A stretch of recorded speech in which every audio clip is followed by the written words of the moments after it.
Oke, baik. Di sini saya akan menjelaskan mengenai Routing Information Protocol atau RIP. Saya akan membahas di sini menjadi 7 bagian, di mana Routing Information Protocol itu saya dan kelompok saya bagi menjadi 7, yaitu nomor 1 ada pengertian, berisi definisi umum mengenai RIP. Yang kedua ada karakteristik yang berisi ciri umum RIP. Yang ketiga ada cara kerja RIP, bagaimana RIP bekerja. Lalu ada yang keempat jenis RIP atau nanti berisi golongan RIP. Yang kelima ada kelebihan dan kekurangan RIP, berisi tentang kelebihan dan kekurangan RIP itu sendiri. Yang keenam ada macam-macam RIP, di dalamnya terdapat versi di dalam RIP. Yang ketujuh ada implementasi RIP atau penggunaan RIP dalam kehidupan. Selanjutnya ada pengertian Routing Information Protocol RIP. Routing Information Protocol atau RIP adalah sebuah protokol routing dinamis yang digunakan dalam jaringan LAN (Local Area Network) dan WAN (Wide Area Network). Oleh karena itu, protokol ini diklasifikasikan sebagai Interior Gateway Protocol atau IGP. Protokol ini menggunakan algoritma Distance Vector Routing.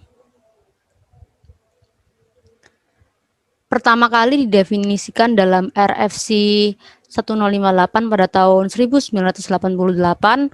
Protokol ini telah dikembangkan beberapa kali sehingga terciptalah RIP versi 2 atau RFC 2453.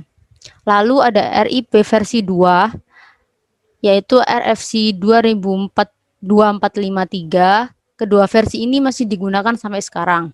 Meskipun begitu, secara teknis mereka telah dianggap usang oleh teknik-teknik yang lebih maju, seperti Open Shortest Path First atau OSPF dan protokol OCIS. Nah, yang ketiga ada RIP jaringan IPv6, dikenal sebagai standar RIPNG atau RIP Next Generation atau RIP generasi berikutnya, yang diterbitkan dalam RFC 2080 pada tahun 1997. Baik, untuk selanjutnya akan dilanjutkan oleh teman saya. Ya, sebelumnya perkenalkan, nama saya Rivaldi Pramana Saputra, NRP 105191000018 dari Departemen Teknik Instrumentasi Angkatan 2019. Nah, di sini saya mau melanjutkan presentasi dari teman saya, yaitu karakteristik routing informasi protokol. Yang pertama, Distance Vector Routing Protocol. Yang kedua, hop count sebagai metrik untuk memilih rute. Yang ketiga, maksimum hop count 15 hop ke 16 dianggap unreachable. Yang keempat, secara default, routing update 30 detik sekali. Yang kelima, RIP pertama, Classful Routing Protocol tidak mengirimkan subnet max pada update. RIP V2, Classless Routing Protocol mengirim subnet max pada update. Selanjutnya yaitu cara kerja RIP atau Routing Informasi Protocol. Yang pertama, host mendengar pada alamat broadcast jika ada update routing dari gateway. Terus, selanjutnya yang kedua, host akan memeriksa terlebih dahulu routing table lokal jika menerima update routing. Yang ketiga, jika rute belum ada, informasi segera dimasukkan ke routing table. 4. Jika rute sudah ada, metrik yang terkecil akan diambil sebagai acuan. Yang kelima, rute melalui suatu gateway akan dihapus jika tidak ada update dari gateway tersebut dalam waktu tertentu. Yang keenam, khusus untuk gateway, RIP akan mengirimkan update routing pada alamat broadcast di setiap network yang terhubung. Selanjutnya yaitu computer skill. Nah, di sini RIP memiliki dua, yaitu yang pertama itu statis. Routing statis adalah proses setting router jaringan menggunakan table routing yang dilakukan secara manual saat melakukan konfigurasi. Jika ada perubahan, maka administrator jaringan harus melakukan setting ulang pada jaringan. Nah, yang kedua yaitu dinamis. Routing dinamis adalah router yang memiliki kemampuan untuk membuat table routing secara otomatis berdasarkan lalu lintas jaringan dan router yang terhubung. Jika diartikan dinamis adalah bisa berubah-ubah, jadi IP address-nya selalu berubah sewaktu-waktu. Nah, ini itu adpun kelebihan RIP ya. Yang pertama yaitu metode triggered update. Jadi dia cepat untuk update. Terus yang kedua memiliki timer. RIP memiliki timer untuk mengetahui kapan router harus kembali memberikan informasi ke routing. Yang ketiga yaitu tidak rumit. Mengatur routing menggunakan RIP tidak sangat rumit. Yang keempat yaitu hasil yang dapat diterima. Terlebih jika jarang terjadi kegagalan link jaringan. Adapun juga kekurangan routing informasi control atau RIP. Dalam implementasi RIP memang mudah untuk digunakan. Namun RIP mempunyai masalah serius pada autonomous system yang besar, yaitu yang pertama terbatasnya diameter network.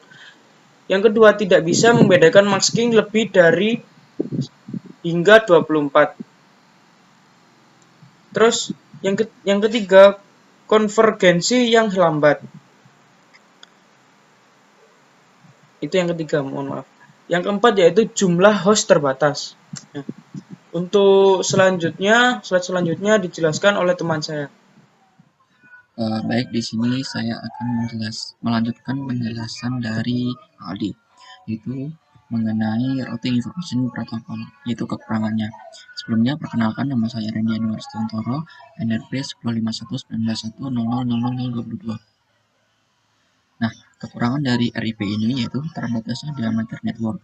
Disebutkan sedikit di atas bahwa RIP hanya bisa menerima metrik selama 15. Lebih dari itu, tujuan dianggap tidak terjangkau. Hal ini bisa menjadi masalah pada network yang besar. Kemudian konvergensi yang lambat. Untuk menghapus entry tabel routing yang bermasalah, RIP mempunyai metode yang tidak efisien. Misalkan subnet 10 bernilai 1 hop dari router 2 dan bernilai 2 hop dari router 3. Ini pada kondisi bagus. Namun, apabila router 1 crash, maka subnet 3 akan dihapus dari tabel routing kepunyaan router 2 sampai batas waktu 180 detik. Sementara itu, router 3 belum mengetahui bahwa subnet 3 tidak terjangkau. Ia masih mempunyai tabel routing yang lama yang menyatakan subnet 3 sejauh 2 hop atau yang melalui router 2. Waktu subnet 3 dihapus dari router 2, router 3 memberikan informasi ini kepada router 2, dan router 2 melihat bahwa subnet 3 bisa dijangkau lewat router 3 dengan 3 hop atau 2+1. Karena ini adalah routing baru, maka ia akan memasukkannya ke KRT. Berikutnya, router 2 akan mengupdate routing table dan memberikannya kepada router 3 bahwa subnet 3 bernilai 3 hop. Router 3 menerima dan menambahkan 1 hop lagi menjadi 4. Lalu, tabel routing diupdate lagi dan router 2 menerima informasi jalan menuju subnet 3 menjadi 5 hop. Kekurangan selanjutnya yaitu tidak bisa membedakan network masking lebih dari atau 24. Nah, RIP membaca IP address ini berdasarkan kepada kelas A, B, dan C. Seperti kita ketahui bahwa kelas C mempunyai masking 24 bit, dan masking ini masih bisa diperpanjang menjadi 25 bit, 26 bit, dan seterusnya.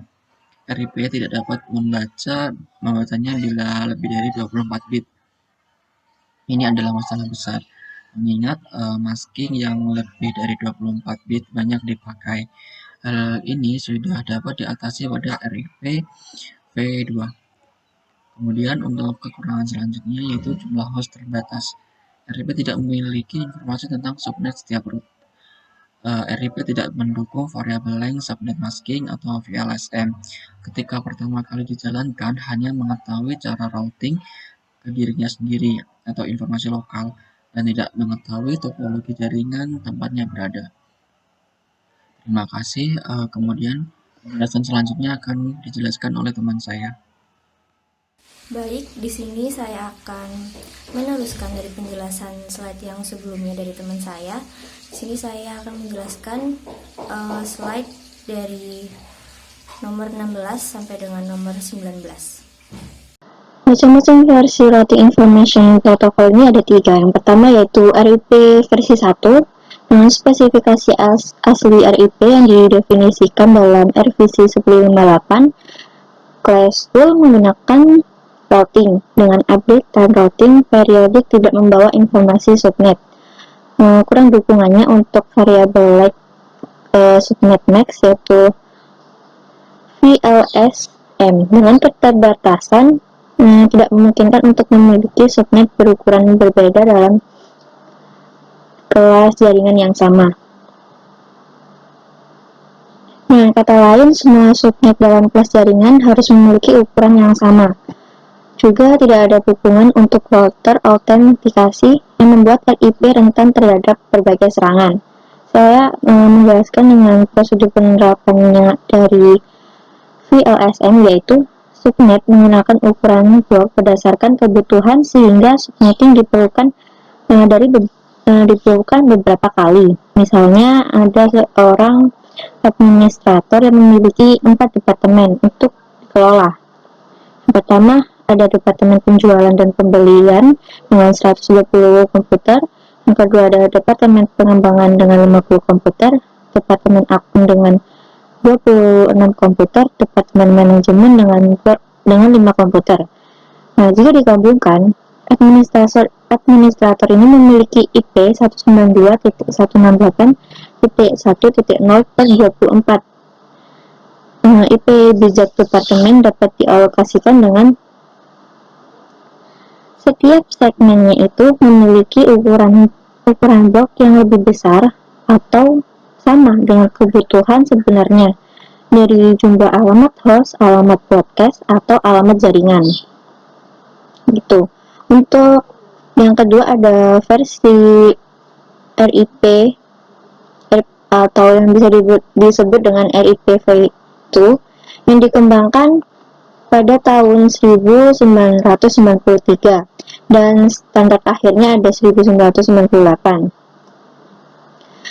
Ini termasuk kemampuan untuk membawa informasi subnet sehingga mendukung clashless interdomain routing yang bisa disebut dengan CIDR. Apa sih clashless interdomain routing? Itu adalah sebuah metode mengalokasikan alamat IP dan urutan IP. Nah, Internet Engineering Task Force ini dikenalkan dengan CIDR pada tahun 1993 untuk mengganti arsitektur penyelamatan dari desain jaringan flash di internet. Untuk menjaga kompatibilitas, maka batas sub dari 15 itu tetap. RIPv2 memiliki fasilitas untuk sepenuhnya beroperasi dengan spesifikasi awal jika semua protokol itu harus 0. Bidang dalam pesan RIPv1 ini benar ditentukan. Selain itu, diaktifkan kompatibilitas fitur yang memungkinkan interoperabilitasnya harus dengan penyesuaian.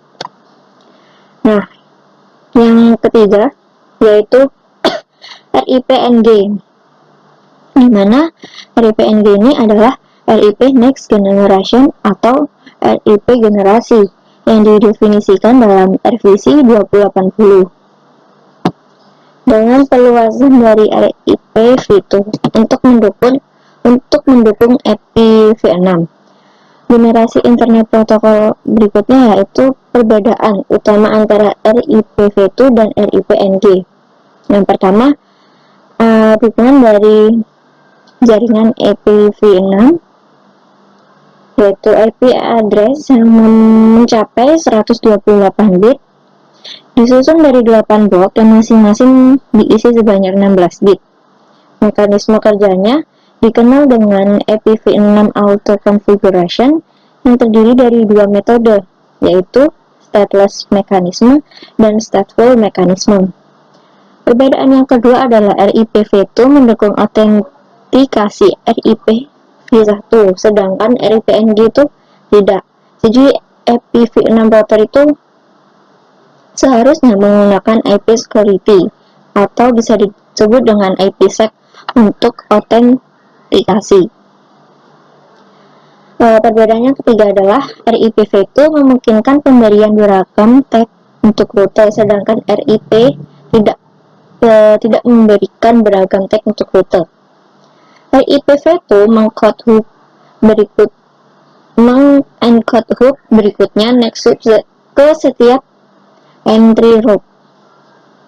RIPNG membutuhkan penyandian encoding tertentu dari hook berikutnya untuk satu set entry route.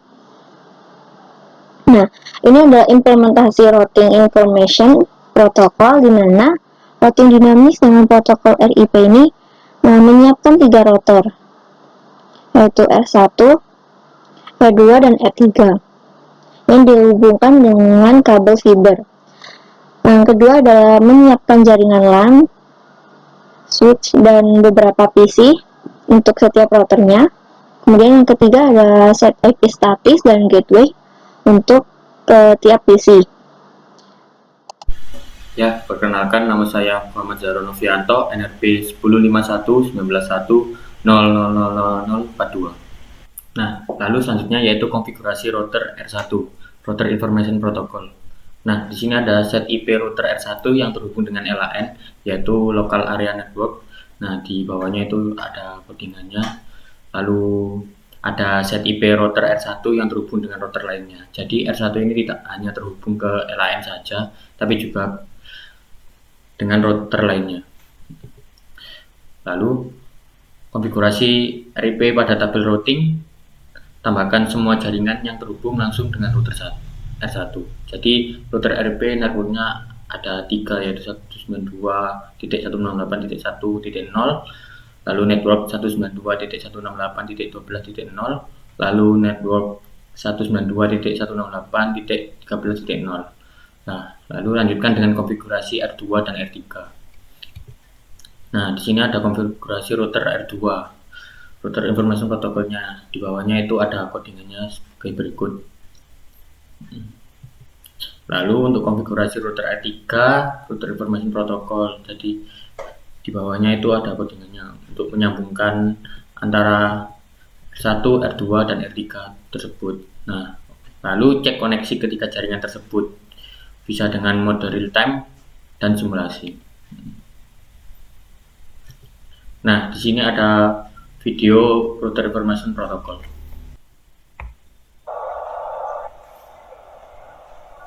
Routing statis. Apa itu routing? Jadi routing merupakan sebuah istilah untuk pengambilan sebuah paket dari sebuah perangkat dan mengirimkannya melalui jaringan ke perangkat lain yang berada di jaringan yang berbeda. Jadi ketika kita mau mengirimkan paket, kalau masih di dalam suatu jaringan yang sama, tidak diperlukan routing, jadi bisa langsung dikirim. Tapi ketika kita ingin mengirimkan suatu paket dari suatu jaringan ke jaringan yang lain, maka dibutuhkan teknik routing. Routing sendiri berarti mencari rute terbaik. Nah, di dalam routing ada dua jenis, ada routing statis dan dinamis. Namun di penjelasan kali ini kita akan membahas mengenai routing statis. Jadi pada routing statis, rute pada routing tabel, jadi rute-rute itu disimpan dalam sebuah tabel yang dinamakan routing tabel. Itu kalau untuk routing statis ditambahkan secara manual. Jadi kita harus menambahkan rute untuk mengupdate routing tabelnya. Routing tabel sendiri, jadi untuk menambahkan rute baru pada routing tabel digunakan perintah IP route seperti berikut. IP route, kemudian spasi, destination networknya, network tujuannya, kemudian maskingnya berapa, kemudian next hop address atau exit interface. Jadi ini kita bisa memilih salah satu, apakah next hop addressnya semacam default gateway dari jaringan tersebut, atau bisa juga menggunakan exit interface-nya. Dia keluar lewat interface apa? Saya flash Ethernet 00 atau serial 00 dan seterusnya. Kemudian ada administrative distance, itu menjelaskan mengenai distance secara administratif. Saat ini akan kita skip untuk membahas mengenai administrative distance. Nah, analoginya sebagai berikut. Misalnya ada sebuah paket. Misalnya di sini 192.168.4.3 ingin mengirimkan sebuah paket. Saya ingin mengirim paket ke 172.168.16.32. Saya ingin mengirim paket ke 172.16.32. Dan saya tidak tahu rute menuju ke sana. Apa yang harus dilakukan? Nah, ibaratnya seperti ketika kita akan mengirimkan paket ke saudara kita, misalnya katakan di Surabaya. Kita tidak perlu jauh-jauh datang ke Surabaya langsung, kita bisa menggunakan jasa ekspedisi. Nah, kita cukup datang ke jasa ekspedisi dan nanti dari jasa ekspedisi akan mengirimkan ke rekan kita di Surabaya. Oke, nah jadi analoginya router itu juga seperti jasa ekspedisi. Kita tinggal datang ke front office dari jasa ekspedisinya. Di sini berarti front office-nya adalah default gateway-nya, yaitu 192.168.41. Nah, kemudian ketika paket sudah sampai ke front office atau default gateway, maka dari router ini tadi nanti akan dikirimkan ke network tujuan. Nah, di sini router berperan seperti pihak ekspedisi. Kirim saja paket ke saya melalui default gateway saya di 192.168.1. Saya akan mengirimkan paketmu. Nah, kemudian sender tinggal mengirimkan pesan. Jadi dari 192.168.43 ditujukan untuk 172.1632. Pesannya adalah, halo, ini paket saya. Nah, paket dikirimkan ke default gateway. Nah, dari default gateway dari router 1 ini, kemudian paket ini ditujukan untuk 172.1632.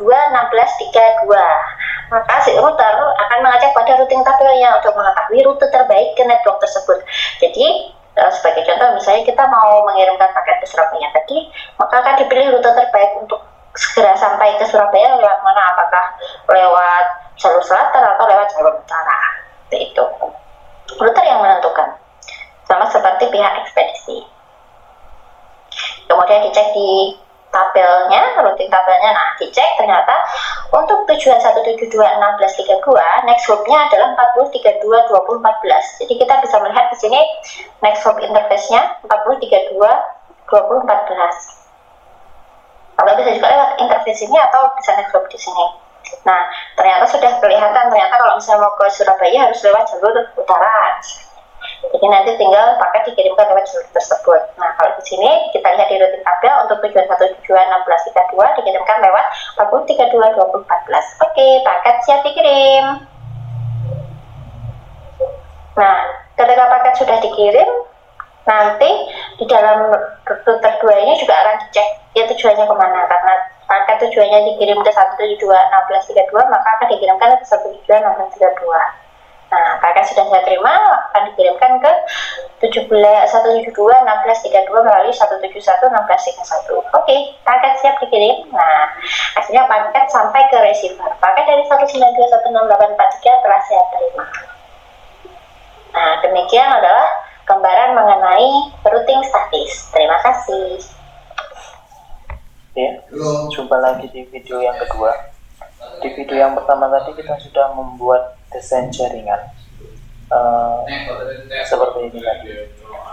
Kemudian di video yang kedua ini, kita akan mengkonfigurasi ketiga router ini dengan menggunakan protokol RIP. Untuk RIP sendiri hanya mempunyai 3 command line, jadi hanya ada 3 perintah.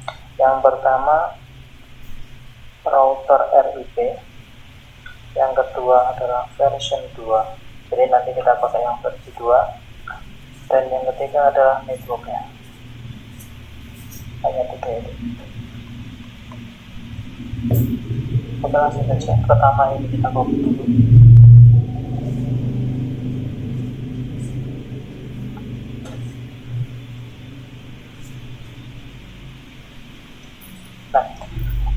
Nah, kita mulai dari router pertama. Kita masuk ke CLI-nya. Ini kita enablekan, kemudian masuk ke configuration terminal. Ya. Jadi perlu diingat ya, untuk nyetingnya kita perlu masuk di sini, router config. Ya. Kemudian kita masukkan perintahnya. Pertama adalah router RIP. Kemudian version 2 ya, jadi kita masuk router RIP. Setelah kita masuk ke router, kita masukkan version 2. Setelah itu kita masukkan networknya. Nah, network yang di sini yang dimaksud adalah semua network yang ada di sini. Jadi mulai dari 10.0, 20.0, 17.0, 16.0, semuanya kita masukkan. Kita mulai dari yang network pertama, kemudian network kedua,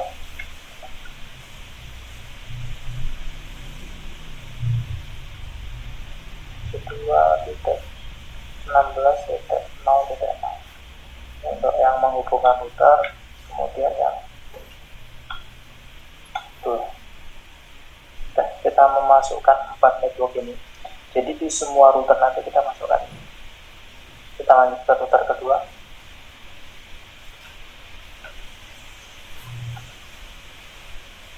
Router RIP.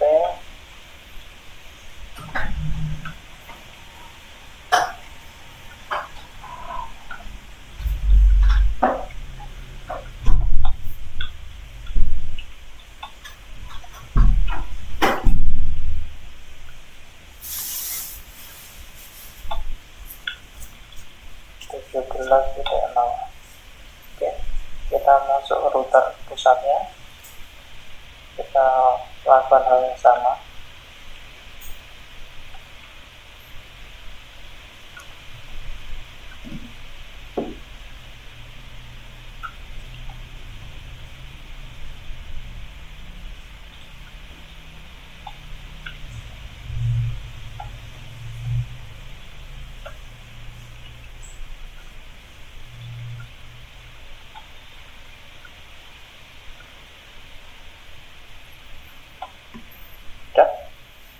Semua router sudah kita setting.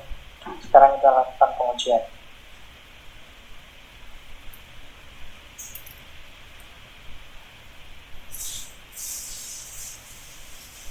Sudah berhasil. Berarti dari PC klien ke router pusat sudah berhasil. Masih belum, kita coba lagi. Berhasil. Kita coba antar network. Masih gagal, kita coba lagi. Berhasil.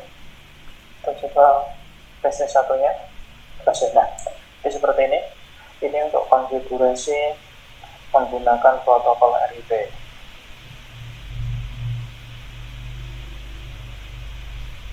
Jadi semua router sudah tersetting dan semua PC sudah bisa saling terhubung. Nah, kurang lebihnya itu saja yang kelompok kami dapat sampaikan. Kurang lebihnya mohon maaf apabila ada kesalahan. Kami akhiri. Wassalamualaikum warahmatullahi wabarakatuh.